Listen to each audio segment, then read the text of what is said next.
Hello मित्रांनो, आपला आजचा जो टॉपिक आहे तो आहे रिलेटेड टू द ग्राउंडिंग किंवा अर्थिंग. ॲक्च्युली बेसिकली अर्थिंग किंवा ग्राउंडिंग काय असतं? ॲक्च्युली आपण घरामध्ये जे पण इलेक्ट्रिकल आपले बोर्ड्स असतात किंवा इलेक्ट्रिकल लाईन्स असतात त्याच्यामध्ये आपण अर्थिंग प्रोव्हाइड केली असते. बेसिकली अर्थिंग आपण याच्यासाठी प्रोव्हाइड करत असतो सेफ्टी पर्पजसाठी. त्याच्यामध्ये आपले इक्विपमेंट पण सेफ राहतात आणि ह्युमन पण सेफ राहतो. त्याच्यासाठी आपण बेसिकली ग्राउंडिंग करत असतो. जर तुम्ही बघितलं असेल गावाकडे आपण ग्राउंड लेवलला एक रॉड जमिनीमध्ये हे करत असतो, इन्सर्ट करत असतो आणि त्याच्या थ्रू आपण जो मेन बोर्ड असतो आपला 230 व्होल्टेज, त्याच्या थ्रू आपण ग्राउंडिंग प्रोव्हाइड करत असतो. जर तुम्ही बघितलं असेल जो आपल्या घरी सप्लाय असतो जो 230 व्होल्टेज असतो त्याच्यामध्ये फेज आणि न्यूट्रल असतं. फेजमध्ये येणारा करंट आणि न्यूट्रल म्हणजे जाणारा करंट.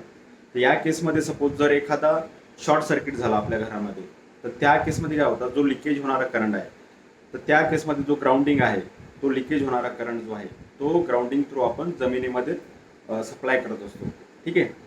तर सेम कंडिशनमध्ये आपण इक्विपमेंटमध्ये पण ग्राउंडिंग करत असतो. जर तुम्ही बघितलं असेल इंडस्ट्रीमध्ये ग्राउंडिंग टेस्ट केलं जातं तर त्या केसमध्ये काय केलं जातं, एक सर्टन करंट प्रोव्हाइड केलं जातो इक्विपमेंटवर आणि त्याच्यामध्ये रेजिस्टन्स मेजर केलं जातं जे की आपण जो दिलेला असतो त्या केसमध्ये. या केसमध्ये काय होतं, जेव्हा आपण त्याला लिकेज करंट प्रोव्हाइड करू त्या केसमध्ये जो इलेक्ट्रिकल रेजिस्टन्स फ्लो असतो तो कमी असला पाहिजे त्या केसमध्ये.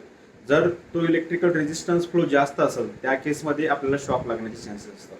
त्याच्यासाठी आपण लो रेजिस्टन्स फ्लोवाला जो अर्थिंग वायर आहे तो यूज करत असतो. जर तुम्ही बघितलं असेल इक्विपमेंटमध्ये रेफ्रिजरेटर असेल किंवा वॉशिंग मशीन असेल त्या केसमध्ये अर्थिंग प्रोव्हाइड केलेलं असतं जेणेकरून जो पण तुमचा लिकेज करंट आहे, जेणेकरून सपोज मशिनरीजमध्ये काही इश्यूज आहे, सपोज रेफ्रिजरेटरमध्ये कॉम्प्रेसरचा इश्यू आहे, रिलेव्हलिटीचा इश्यू आहे, व्हॉटेवर हाय व्होल्टेज स्पाईक आल्यामुळे पण लिकेज करंट होऊ शकतो तुमच्या रेफ्रिजरेटरमध्ये.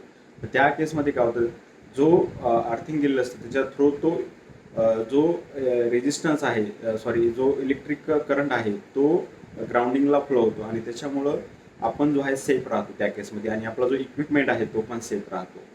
आय होप तुम्हाला ग्राउंडिंग हा कन्सेप्ट समजला असेल.